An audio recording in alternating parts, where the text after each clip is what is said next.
From the State of the City address. All right. Sir? You're welcome. So normally when I get up and talk about anything, I just get up and talk, but Mayor Melton's address covered a lot of issues, a lot of things. There's a lot of new plans that he's beginning to put into place. So I actually wrote this one down.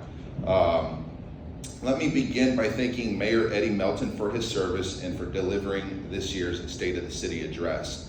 While we respect the mayor's commitment and recognize the passion that he brings to the city, we also owe the people of Gary, Indiana, honesty.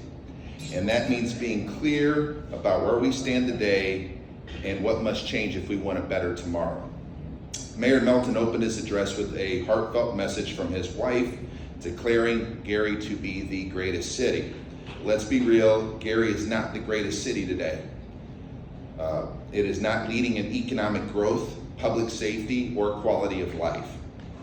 But here's the truth that we can stand on, and that is that Gary has more potential than any city in the nation. We are home to one of the most unique and accessible stretches of beach in the Midwest. We have unspoiled dunes, national parks, monuments, and thousands of parcels of unused land, which are advantages that few, if any, cities can claim. The same promise that drove settlers westward in the 1800s exists here today in Gary, Indiana, and that was open land.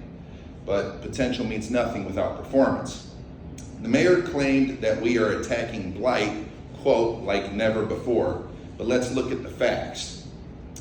In 2024, we demolished 35 blighted structures in Etna. In 2023, it was 17. In 2022, we demolished 38 homes, though the original goal was 85. In 2021, another 35, and again falling short of a broader goal of 100. In 2019, we aimed to demolish a record of 379 structures, yet managed less than 100. So year after year, we're setting goals and we're falling short. So is it progress? Yes. Like never before, not even close.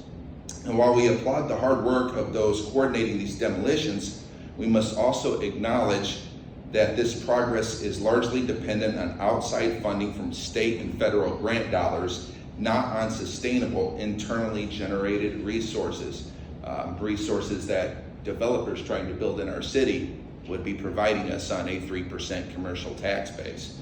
That's not strength, that's dependency. If the mayor is serious about fixing blight, he must also address what causes it. Closed schools left unsecured and crumbling. Shuttered public assets like the Genesis Convention Center left unmaintained because of yet another failed business negotiation. Let's be clear, Gary is in competition for people, jobs, and tax dollars. We need leadership that treats the city as a business where results matter and excuses don't pay bills. Mayor Melton also touted paying off $18 million in debt in this past year. That's commendable, but the people of Gary deserve transparency. Our general fund budget is just over $60 million per year, of which over $40 million goes to salaries alone. Did we really put a third of our budget toward debt? Is this true payoff, or are we consolidating and refinancing under new terms? Are we borrowing from the state against future tax dollars to pay this debt? We need clear answers and not vague accounting. The mayor cited new restaurants on Lake Street as signs of growth, and we do welcome these businesses. Clutch Bagels, Dell's Funhouse, Dunkin' Donuts, Estella's Cantina, Grand Calumet Bikes, Harold's Chicken, The Wrap, Jerk and Go, Top of the Morning, Ember and Oak Barbecue, Blast Laundromat, Sugar Shack, and Bob's Shrimp. These businesses are exciting, but we've seen this before. Places like Armin's Restaurant, the Miller Beach Home Center, that we all remember, Speedway, Walgreens, and the Brass Idol all came and went on the very same street, Lake Street, in Miller, which is our highest tax base. And why is that? Because small business owners need capital, foot traffic, and local support, none of which come without a real economic engine behind them. Speaking of economic engines, though, I do want to congratulate the mayor on the FedEx deal. I No, not all of us are happy about the FedEx deal, but if it goes through, it is a major victory for the people of Gary, Indiana. I truly hope for those 600 good paying jobs, and I thank the mayor for delivering them. Our mayor is citing plans regarding initiatives, partnerships, community and cultural events, graffiti removal, new technologies, veterans housing, public outreach, and other advancements that I absolutely love, but let us also be vigilant. Most of these programs involve partnerships with outside entities that are giving us money. Let us remember that nothing is free, and also let us remember that none of these programs are creating revenue. Without a tax base, nothing has changed in the long term. The mayor also celebrated the potential sale of U.S. Steel. Apparently that's back up again, claiming it poses no national security threat. That is a dangerous assumption, allowing Nippon Steel, a foreign company and the world's fourth largest steel producer, to buy out U.S. Steel simply because it's been reduced to the 24th largest in the world. This may look good on paper, but it risks putting critical American industrial assets under foreign control. What happens if the country goes to war and our steel production is managed overseas? Not a good thing. It's a national security risk no matter how you spin it. Mayor Melton also painted Gary as a victim of a double standard at the state level, citing Senate Bill 1 and House Bill 1448. But let's be honest, sometimes accountability feels like unfairness when you've never been held accountable before. Gary was asked to return $12 million that belonged to neighboring cities like Hammond, East Chicago, and Michigan City. Apparently we received money they were supposed to receive. So we're asked to pay it back, and that's not punishment, that's correction and accountability. If your employer accidentally sends you your coworker's paycheck, you better believe he's going to take it back. So while the mayor laments almost losing his airport board appointments, the truth is those were nearly lost because of Gary's ongoing failure to manage a key asset that should be profitable. That failure is not a partisan issue. It's a performance-based issue. The 1995 Gary-Chicago Airport Compact is a one-sided agreement that hands nearly all of the benefits to Chicago and leaves Gary, Indiana with breadcrumbs.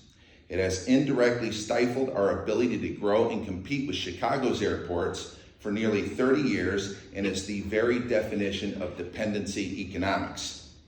Now, because of this mismanagement, the state is finally stepping up and reevaluating both the airport and the compact. And that's a good thing. For too long, the state has been funding this airport and this city with millions every year. Now, not so much the airport. The airport they've been funding with millions a year for the last 10 years, but the city, it's been 50, 70 years of them dropping money into our city, right? So we really need the city to get back to supporting itself through business success. That's what we need. Also,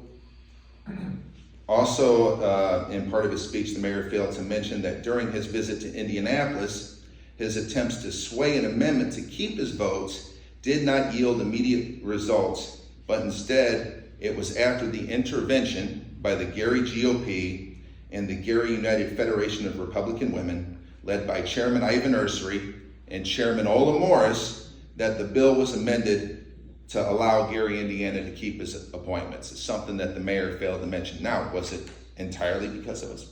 Can't say that, but it definitely didn't happen when the mayor went down there himself. It happened after an intervention.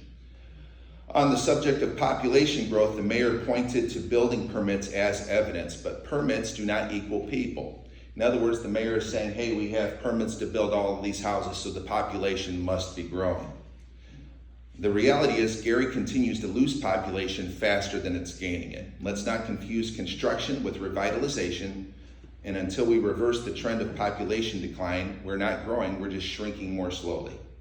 Lastly, Mayor Melton floated the idea of a new Gary Metro Center, and that's a great idea. But we remember how the Miller Beach train station was rebuilt. We were told that it was thanks to $6 million Congressman Frank Mervan secured for Gary, Indiana. But the truth is, that train station is part of a TIF district in Miller. Let's stop exaggerating our federal wins and start being honest about how these projects are actually funded.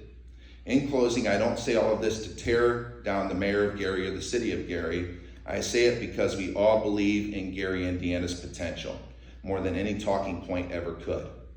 I love this city enough to tell the truth, to demand more from our leaders, and to chart a new course based upon accountability, competition, and pride.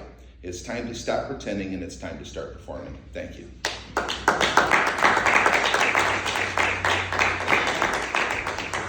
Very well said. Very well said. Again, this is Preston Ruby,